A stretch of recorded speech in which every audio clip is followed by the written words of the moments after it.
Now we know the terms of the exchange of 50 hostages. These are women and children. I know my son isn't part of this exchange. I don't know how long I should wait. Israel and Hamas have agreed to a 4-day-long ceasefire in exchange for hostages. You just heard from one of the family members. Her son is being held in Hamas captivity. Humanitarian aid and the release of Palestinian prisoners are also on the table in exchange for those hostages and the ceasefire. It takes effect tomorrow at 3 a.m. Eastern time. Yeah, and under that agreement, at least 50 hostages, all women and children, will be free. That means for family members like the one you just heard, it's still a waiting game. Our NewsNation newsmakers are here to have their say. Dr. Jamil why do I keep getting Dr. J? Dr. J.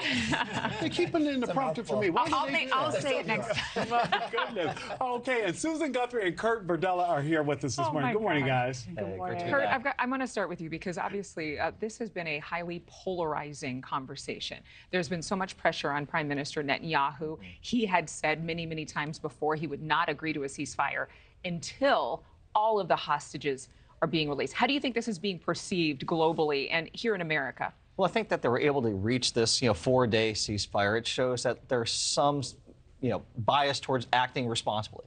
I think that in terms of the global community, this is something that's going to be looked upon as, okay, let's all take a breath, let's all take a beat. This is a good thing. Anytime that you can have a situation where, even if it's a short amount of time, violence can stop, hostages can be returned, that is positive. That's a step in positive direction. That's a lot better than blowing up hospitals. So we'll take it right now. Yeah. Well, I think the hospitals, that's a whole nother conversation, just with the actual evidence that there are tunnels, Hamas used tunnels and weaponry arsenals inside and underneath that hospital. But speaking of hospitals, we have Dr. J here. You and your brother have done relief work in the Middle East. Yeah.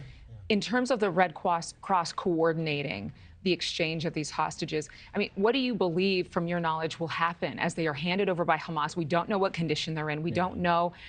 I would assume that the Hamas would give them over alive. But they'll be treated for sure. Yeah, they'll be treated, and they're going to require a lot of both psychological and medical treatment. I think a lot of times people don't consider the psychological effect of what they're going through. Medically, they're going to need a lot of help. But psychologically, when you're away from your family, when there's all of the uncertainty of whether or not you'll be returned, whether or not you'll be returned in good shape, whether or not you're even going to live, I think that those are the issues that they're really going to have to deal with more than anything else, because I've seen a lot of evidence that potentially medically they've been taking decent care of people for the most part with the limited resources they have. And so I think it's the psychological effects that they're really going to have to address that a lot of times people don't consider. Well, there are documented videos now that we're still waiting to see more of hostages inside of the hotels, the El Shifa hospital there in Gaza. And I have to believe, too, even when we talk about them being released, there's also the psychological effect of we have family members who've gone back and others still have family members who are missing. I have to believe that you think that would be difficult for people to deal with as well. Oh, and I would imagine right now, have so many families waiting to see if their family members will be the ones who are going to be released, and then the additional trauma on the families who are not among the 50 that are released. So it's an ongoing re-traumatization for these families and for these people. And then you hear about things like survivor guilt. What I would imagine those who are released are going to feel, some ongoing trauma from that as well. Yeah, and we're still, again, waiting for more information to come in. This is brand new as of this morning, that this hostage deal is done and that by Thanksgiving, some of these families are going to be reunited. Some Americans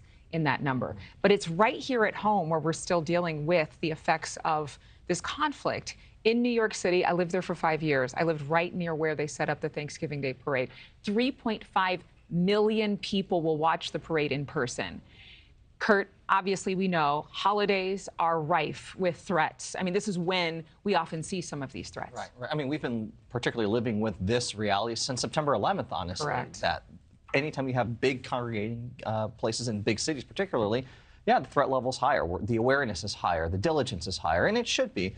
Hopefully, I have to say, whatever side you might be on, the worst thing you could do for your side, especially when it comes to this conflict, is to take an act of terror on American soil. That is the surest way to get almost everyone universally to line up against you. You will not be helping your cause if you think going down that road is somehow going to be the way to express your beliefs about what's happening right now in our world. It would be nice to believe that we all could rally around the thought that terrorists are bad. But as we've seen, Susan, that is not the case. It's as though there are people looking at this conflict and at this tragedy through completely different lenses and glasses than others. Yeah, and unfortunately, we're seeing that extremism brings about, you know, a certain element of society that just grasps right onto that message and unfortunately amplifies it. And so we do, and we have felt, I think since 9/11 and certainly in the past few years, felt much more polarized.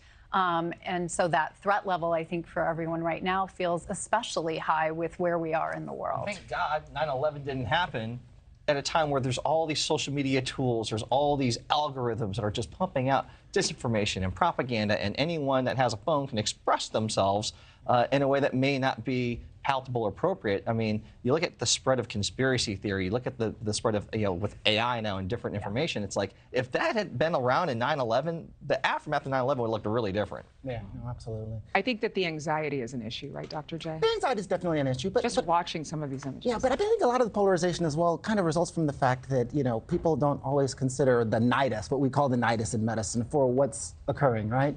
And so, you know, you look at something like the Nat Turner revolt back in 1831, right? I mean, people looked at that as being an extreme act at the time. But now, in hindsight, we look back and say, well, you know, hurt people, which sounds kind of cliche, but it's true. And so oftentimes when you look at, you know, the response to terrorist acts, they focus on the act.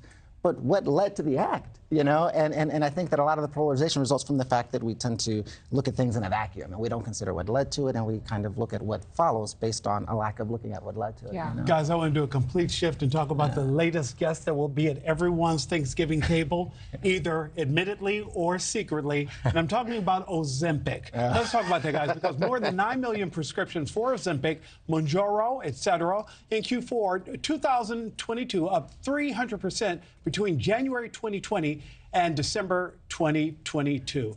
What do we say about this, Sarah? Is this the way to finally get over this whole obesity situation here in the United States? I don't think so. I mean, look, Ozempic helps, right? Because it moves food more slowly through your GI tract, so you feel fuller longer. It stimulates hormones that make you feel full. So it's a start. But obesity ends here. It starts here.